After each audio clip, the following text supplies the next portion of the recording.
Estamos de volta aqui no Papo com ela e hoje a gente fala sobre os 30 anos do curso de Comunicação Social da Universidade Federal de Mato Grosso. E para isso a gente recebe aqui nos estúdios o diretor da Faculdade de Comunicação e Artes da UFMT, Aclise Matos, e o coordenador do Programa de Pós-Graduação de Comunicação, o Bruno Araújo. Muito obrigado por terem aceitado o nosso convite para que a gente fale sobre essa data histórica. Muito obrigado pelo convite. Um prazer estar aqui. Obrigado, um prazer estar aqui. Professora Aclise, 30 anos da inauguração do curso de Comunicação Social na Universidade Federal de Mato Grosso. O que essa data e esse novo curso representou para Mato Grosso? Olha, em primeiro lugar, ele é um marco, porque nosso estado é um estado imenso. É um estado, eu estudei, estava comentando com o Bruno, vindo para cá, eu morei no Rio, estudei lá. A cidade do Rio de Janeiro, o nosso estado inteiro tem a população da cidade do Rio de Janeiro. Eu sou cuiabano, fui para lá estudar, amo aqui Cuiabá, o nosso estado, Mato Grosso, e a gente via uma possibilidade de crescimento enorme. E não há crescimento cultural, social, sem haver um crescimento das comunicações. As comunicações, o jornalismo, o cinema, a publicidade, a TV, o jornal, é que sedimentam as trocas sociais. Então, o curso veio, de uma certa maneira, fazer com que o Estado refletisse sobre sua situação e tivesse uma atuação um pouco mais sólida. Claro que existiam emissoras, jornais e rádios, a gente faz pesquisa sobre isso. Já tinha aqui em Cuiabá. Mas o volume e a técnica, as condições passaram a ser potencializadas pelas pessoas que se formavam lá.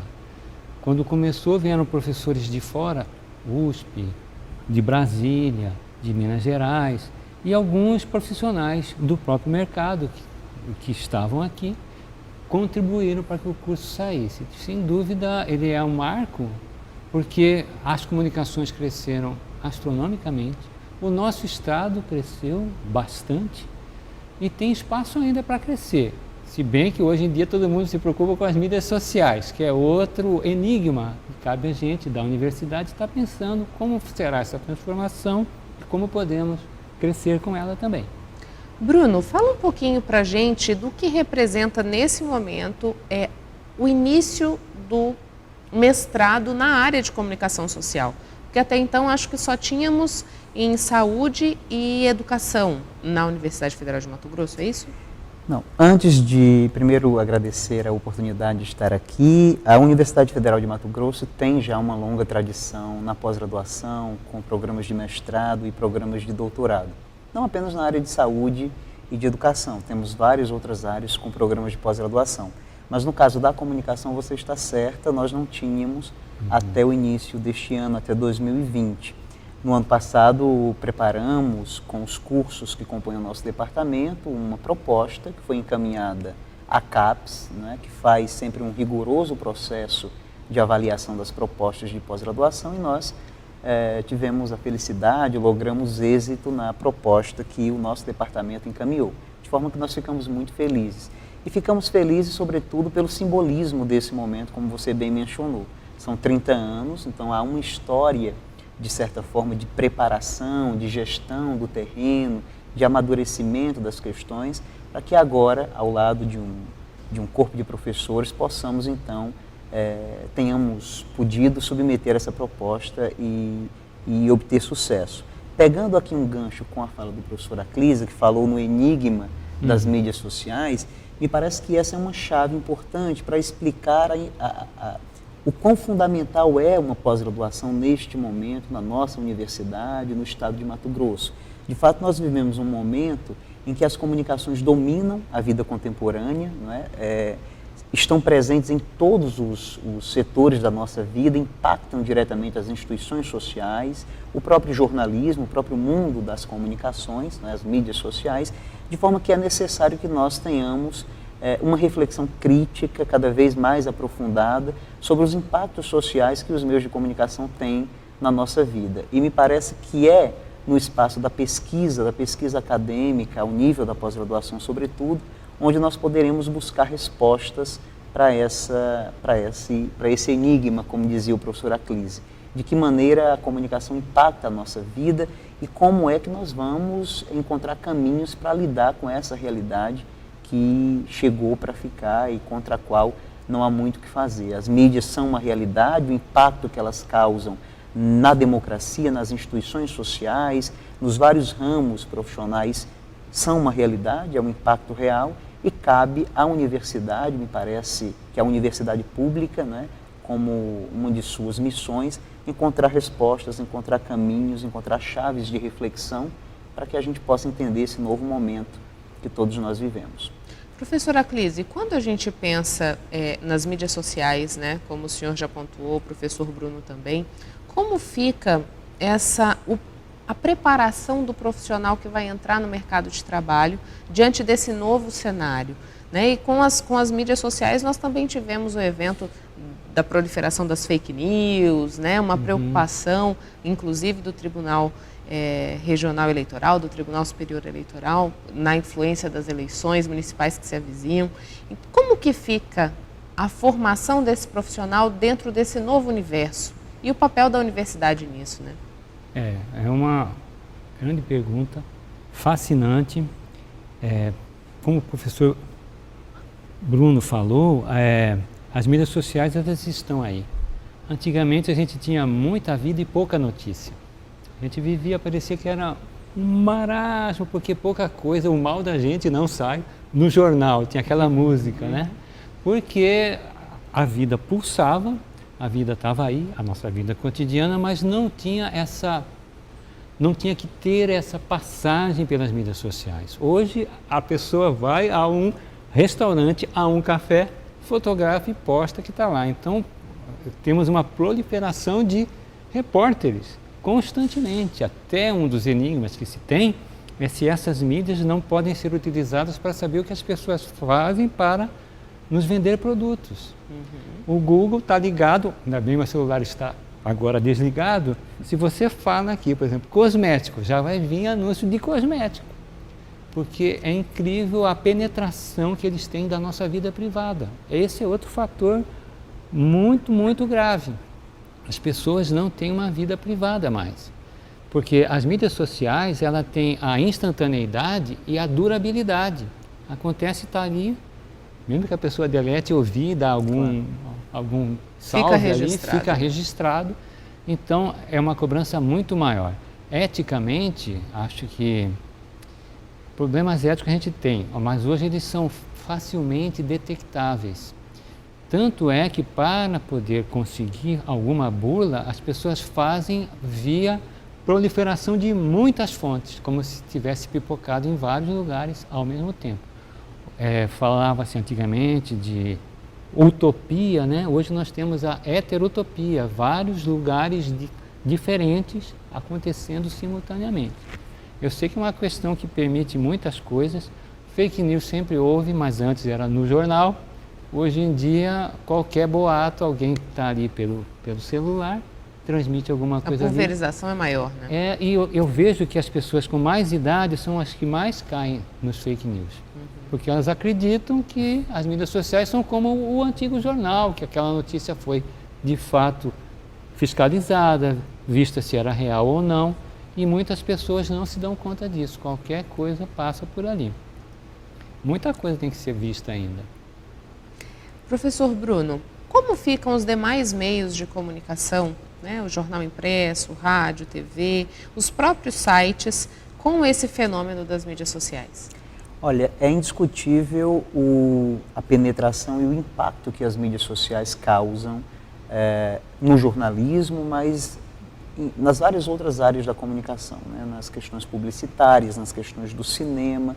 Falando mais especificamente do jornalismo, que é a minha área, né, como professor de jornalismo, são vários os impactos, né? O próprio fenômeno das fake news tem colocado as empresas de comunicação um desafio enorme, que é como responder a esse fenômeno que, em alguma medida, coloca em questão o próprio trabalho jornalístico, né?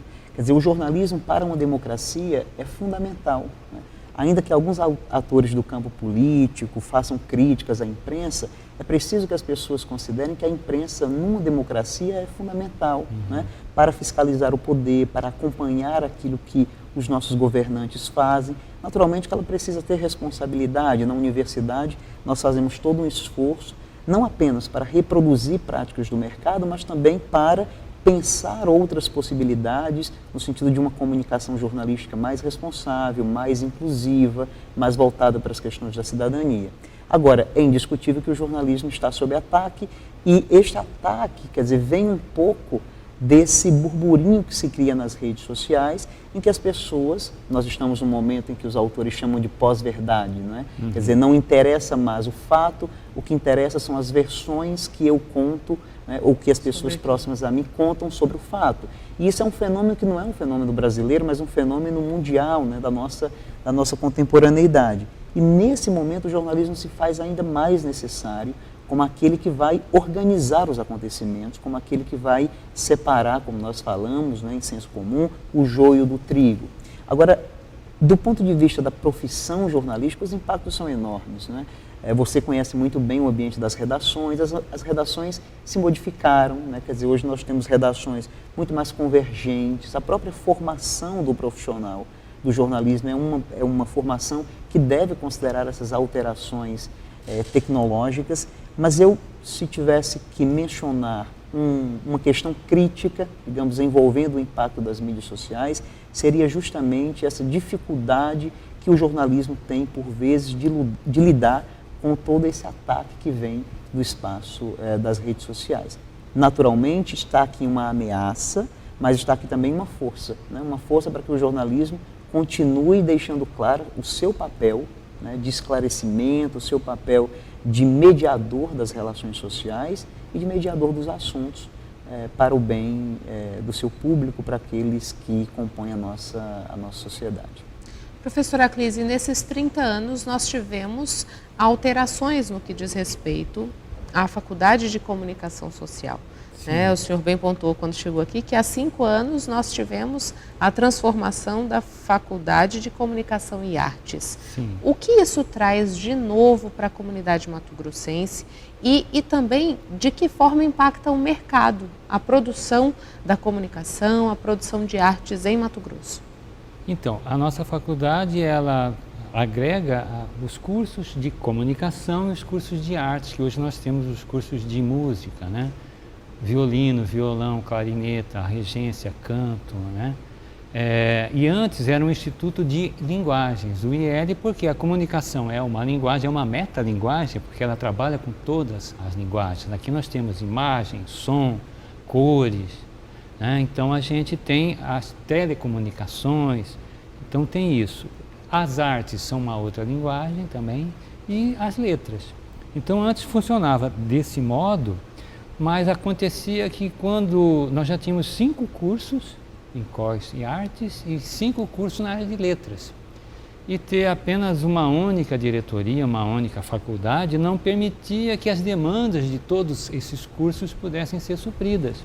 A gente precisava de ter estúdio, equipamento, mais professores, e a gente tinha uma representação um pouco menor. Com essa divisão, abrindo Faculdade de Comunicação e Artes, nos modelos que a USP, lá é a ECA, Escola de Comunicação e Artes, né? Espero que um dia tenhamos teatro, artes plásticas também, né? Porque aí, mas a gente pode fazer convergir e a gente jamais despreza as letras, porque é com a criação do verbo que a gente pode justamente refletir sobre os fatos. As imagens mostram, acabamos de falar aqui, que o jornalismo é essencial, especialmente no seu papel de crítico, de questionador, de fazer análise das coisas. Então, essa separação permitiu que a gente pudesse lutar melhor pelas demandas desses cursos. Precisa ter piano, precisa ter novos professores, tanto é que nós fomos criados há 30 anos e até há bem pouco tempo atrás, nosso plano que foi feito lá em 1989 era de termos 30 professores e jamais tínhamos tido. Hoje nós temos mais de 30 professores já. Então, essa separação é mais um sintoma de que tem sido feito muita coisa, que essa é uma área de muito futuro. Então, a comunicação, a arte, as letras também, são a que vai permitir que as pessoas troquem ideias, troquem pensamentos. E pode parecer que o mundo está assim, muito assim, ferrenho de um lado ou de outro, mas eu acho que é o estertor de uma época em que as certezas eram muito duras.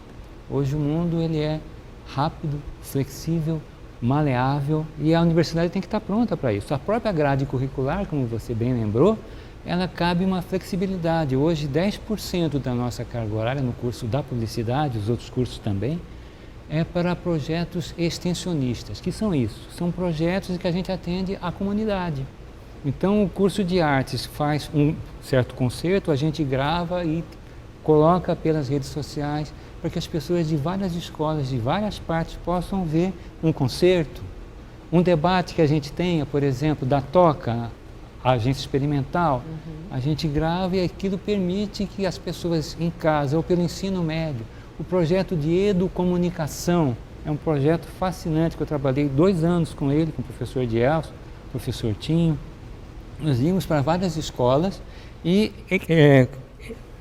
trabalhávamos com os professores e com os alunos. Ao invés de fazer uma prova, ele fazia um jornalzinho com as notícias da sua própria comunidade. Então isso permitia que ele escrevesse, pensasse, refletisse e utilizasse aquilo não como uma prova. Tanto é que a gente nunca deixava tarefa, deixava desafio. O desafio é fazer uma reportagem sobre hortas, ou sobre a viola de coxo, que às vezes tinha um grupo. Então, trabalhamos com 10 escolas estaduais. Isso permite, olha quantas possibilidades. Hoje em dia a comunicação é inegável, ela permeia cada vez mais todas as nossas relações. Então é preciso entender sobre isso. Vamos a um breve intervalo comercial e a gente volta na sequência falando sobre as comemorações dos 30 anos do curso de Comunicação Social da UFMT.